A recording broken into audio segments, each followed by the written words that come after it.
Muy difícil, ¿eh? Vieron cómo prácticamente hemos naturalizado el tema de la violencia en la ciudad de Rosario y los vecinos que dicen hay que seguir viviendo, no queda otra. Claro, vivimos acá, no nos podemos ir de la ciudad tan fácilmente, pero muchos quisieran irse, por la situación que se está viviendo extrema en muchísimos barrios. Bueno, estamos en compañía de Karina Cabo, gracias por venir, Karina. Por favor, un gusto. Porque decíamos, vamos a hablar de la educación. ¿Qué es realmente lo que se pide en educación? Pero antes quiero mostrar el libro. ¿Se puede, diré, en alguna de las cámaras? Lo vamos a mostrar acá, o hacemos un primer plano acá. Fíjese aquí, les hago el lío y los chicos corren. Bueno, Escuelas Ondulantes, le pedí ya que me dedique unas palabras nuncupatorias para tener este ejemplar.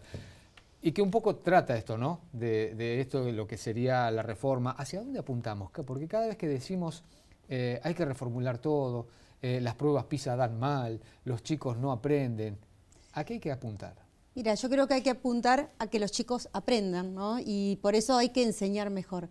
Por eso, lejos de cambiar los contenidos, como a veces se dice, yo creo que lo más importante es empezar a buscar cómo estamos enseñando, reflexionar si estamos enseñando bien, porque quizás lo que nos servía el año pasado no nos sirve este año, quizás lo que hacemos en esta escuela no nos sirve en otra.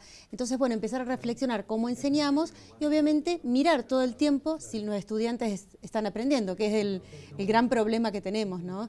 Que a veces realmente no hay aprendizaje, entonces, bueno, tenemos que ir buscando las estrategias. Muchas veces volvemos a la fuente, ¿no? Porque volvemos, qué sé yo, a lo que decía Pablo Freire, por ejemplo, que decía que no es necesario meter los contenidos, aquello de que la letra con sangre entre, una cosa antiquísima y malísima además para cualquier cuestión pedagógica. Pero digo, tenemos que volver a las fuentes, volver a que los chicos se diviertan, porque es la única manera, según dice hoy las neurociencias, la única manera en que tenemos de aprender es cuando nos involucramos en el aprendizaje. Bueno, mi último capítulo habla del humor en el aula, ¿no? Yo creo que no digo que hay que contar chistes, sino que tiene que haber un vínculo de interrelación con el otro para poder realmente que el otro aprenda y para poder establecer esa relación.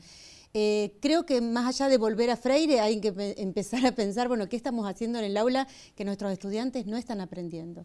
Y lamentablemente, pues si la letra con sangre entra es una aberración del siglo pasado, sin embargo hoy muchas veces lo que le decimos a los estudiantes, bueno, estudia esto, con que vos sepas esto a mí me alcanza para aprobarte. Y yo utilizo siempre una metáfora que es el feedlot, ¿no?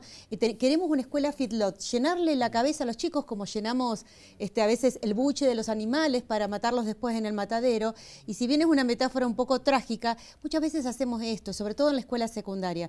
Por eso creo que el cambio tiene que estar en la escuela secundaria. Y les decimos, si vos sabes esto, yo te apruebo. Entonces el estudiante estudia 4, 5, 10 hojas, 50, no importa cuántas, y aprueba. Y muchas veces ese aprendizaje es memorístico, no es significativo, como vos bien decís. ¿Cuándo es significativo? Cuando está adecuado ese alumno, cuando realmente el alumno ve un ida y vuelta con el docente. Por eso es muy importante que también mirar las evaluaciones, no solamente cómo aprendemos, sino cómo estamos evaluando, porque muchas veces podemos ser muy dinámicos para enseñar, muy críticos al estilo de Paulo Freire, y después en la evaluación final, ¿no? O en las evaluaciones, en las pruebas, en los instrumentos que utilizamos, está el multiple choice, donde el estudiante tiene que saber de memoria. Claro. Y hay que romper con eso, ¿no? Y es difícil porque yo también propongo la interdisciplina, trabajar con otros, con proyectos, y bueno, y los docentes realmente fuimos formados en una determinada disciplina, entonces nos resulta muy difícil aceptar otra disciplina y ponernos de acuerdo, ¿no? Ahora, Karina, a veces se dificulta y mucho, me imagino, con los docentes. En este último tiempo se habló mucho del docente taxi, ¿no? Que pobre, tiene que ir a una escuela, a otra, cubrir otras horas, y tiene otras horitas en otra escuela para poder parar la olla, básicamente, porque eso es lo que hace el docente. ¿Cómo hacemos para que ese docente se involucre con otros docentes y puedan dar una materia como se debe dar? Bueno, esto que vos decís, el profesor taxi que va de escuela en escuela, yo he llegado a trabajar en 7 instituciones, donde vos realmente no llegás a profundizar acerca de qué pasa en esta escuela porque ya tenés que ir a la otra. Entonces no empezás a ver cómo es esa población, cómo son esos chicos, esas chicas y qué podés hacer por ellos. Por eso creo que es muy importante ver de qué manera un docente, más allá de parar la olla o no, lo tiene que hacer porque es donde consigue su trabajo. 2 horas acá, 6 allá, entonces va buscando esa posibilidad. Y a partir de ahí realmente, bueno, ver ver qué puedo hacer. Por eso creo que es importante que los docentes puedan tener un trabajo establecido en un determinado institución, que es muy difícil eso para el ministerio, ¿no? Reorganizarlo y obviamente empezar a pensar con otros, cómo podemos mejorar la enseñanza en esta escuela, en este barrio, para que los chicos no estén en la esquina y estén acá adentro, ¿no? Y creo que eso hay que pensarlo focalizadamente por barrios y cada institución, cada gestión directiva tiene que ver qué proyectos hacemos para que los estudiantes aprendan y se queden en la escuela y vean que la escuela es interesante. Porque los chicos, ¿por qué se quedan en el barrio? Y porque la pasan mejor en la esquina que adentro de la escuela. En nuestra época también la pasábamos muchas veces mejor afuera que adentro, pero lo que ofrecía la escuela era algo distinto. Primero, la escuela me ofrecía posibilidades de ascenso social, la escuela me enseñaba cosas o saberes que no me podían enseñar en mi casa, que no encontraba en otro lado. Hoy los jóvenes aprenden de distintos lugares, entonces la escuela no es significativa. Y además un profesor se le para en el frente, relata, narra, lo que criticaba Paulo Freire allá en la década del 60, del 70, narra una clase y el alumno tiene que replicar lo que el docente dijo. Entonces, clase magistral.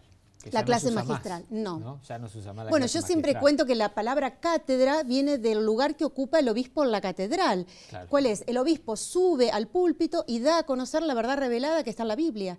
Y el profesor en la cátedra pareciera que da a conocer una verdad revelada que es de su propia disciplina. Y no, hay saberes que obviamente son conocimientos científicos que tenemos que transmitir, pero hay otros saberes que ayudamos a construir al estudiante. Y es ahí el juego que hace el docente para que esta personita que muchas veces está sentada delante de nosotros, le encuentre sentido a la escuela, ¿no? Tocaste el tema de la religión, bueno, no nos vamos a meter en ese tema, pero sí, los jesuitas daban clase uno por uno. Vino Comenio y dijo, no, tenemos que dar clase entre varios, para democratizarlo, no utilizó eso porque estamos en 1600, pero para darles a todos. Sí. ¿Hay que volver otra vez lo que hacían los jesuitas, darle de a uno? No, porque es imposible. Son diferentes.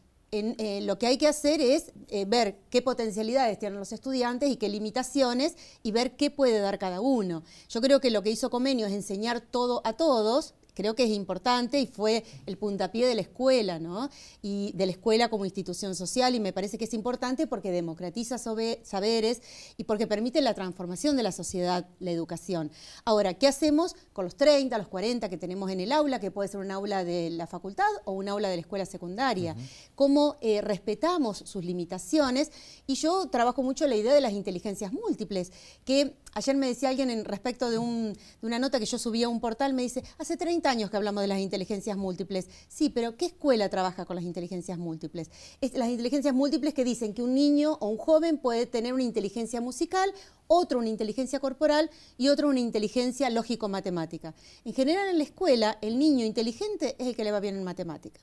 El que es bueno en educación física, y porque es vago, es bueno en educación física, o el que es bueno en música. No, entonces nosotros tenemos distintas inteligencias, desarrollamos todas las inteligencias, deberíamos desarrollar todas, y la escuela debería servir para el atravesamiento, donde un profesor de música desarrolla la inteligencia musical, pero también la puede desarrollar el profesor de lengua. Y esas dos materias podrían interrelacionarse con el análisis de canciones, con la escritura de canciones. Entonces, lengua y música se interrelacionan. Y así hay 300 ejemplos que podemos usar de 2 o 3 disciplinas que poniéndonos de acuerdo con los otros docentes podemos crear algo distinto en el aula y respetar, por eso digo, las inteligencias. Hay gente que es muy bueno en el deporte y ¿qué decimos? No, no es inteligente. Claro que sí. Claro. No es inteligente en matemática posiblemente o tiene más dificultades en matemática.